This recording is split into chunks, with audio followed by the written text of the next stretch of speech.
Hey guys, Ogonslav here. I know it's been a while, but I'm back. We've had a serious tick problem this year, so to deal with that, I got beneficial nematodes.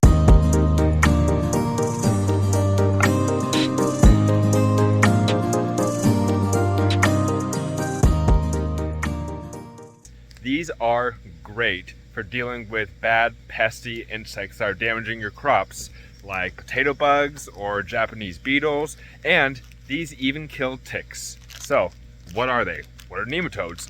Nematodes are microscopic worms that dig into the ground, and then they're parasitic and they feed on these pest insects. These have been, I don't know if bioengineered is the right word, but these types of nematodes that specifically target ticks and these other pest insects are not really found in nature. They were crossbred in laboratories with other parasitic nematodes to get these kind. Next, let me show you how to apply them. So when they arrive in the mail and you open them up, as you can see, they just look like a powder. What you're gonna do is dilute this into water. I got 50 million of them, and if you go to their website, which I'll link below in the description, it has a chart on there that shows how much you need and what covers what area. 50 million is supposed to cover 1 acre. I'm only treating the direct perimeter around my property. I'm not going deep into the woods for this, but they do have options all the way up to 500 million, I believe, which can treat like 10 or 15 acres like that. So if you have a large area that you do want to apply this to, they have those options available, but they are kind of pricey. The 50 million option that I got cost $70. So if you want to go all the way up to the 250 million to 500 million, that's going to be in the $200 to $300 range, FYI. All right, you get a rare glimpse of inside my homestead just for a second. Gal's down there saying hi.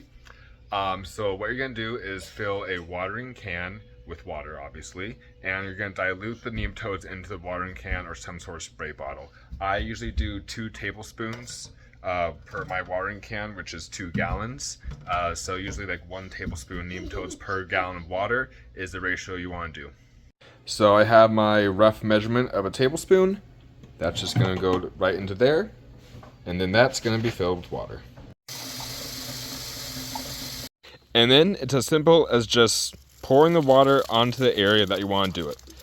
I should mention that when you're mixing the nematodes into the water, that it should be like lukewarm. You don't want it to be too cold. That could kill some of the nematodes if it's too cold, and vice versa. If it's too hot, it could also kill the nematodes.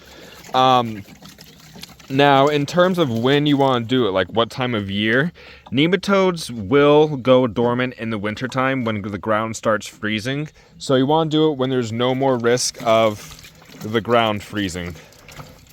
It's also good to do it on a overcast, rainy day like it is today. If you apply them in the direct sunlight in the heat of the day, then that direct sun on them could actually kill them before they get a chance to burrow into the ground. So if you're doing it on a day that's not raining, make sure you do it in the dawn or dusk time. Okay, that's the first watering can. Time for another one. So let me tell you a little bit more about how nematodes work while I apply more of this. Nematodes, as I said, are parasitic. And so they will bury themselves into the soil and actually seek out these insects that they've been bred to eat. They're a lot smaller, they're microscopic, you can't see them, so they actually go into the small pores and openings of these insects and then pretty much just eat them from the inside out. It's pretty gruesome, but it's really effective. It doesn't harm any plants, it doesn't harm any beneficial insects that they aren't targeted to seek out and eat. So, if you have tick problems or any other pest problems and you don't want to use chemicals and you want to use an all-natural way, beneficial nematodes are the way to go. Like I said, in the description, I'll have a link to where you can buy your own nematodes and you can get rid of these pests yourselves. I'm Ogonslav from Firewind Refuge. Go hug a tree. I'll see you guys next time when I'm building a chicken coop.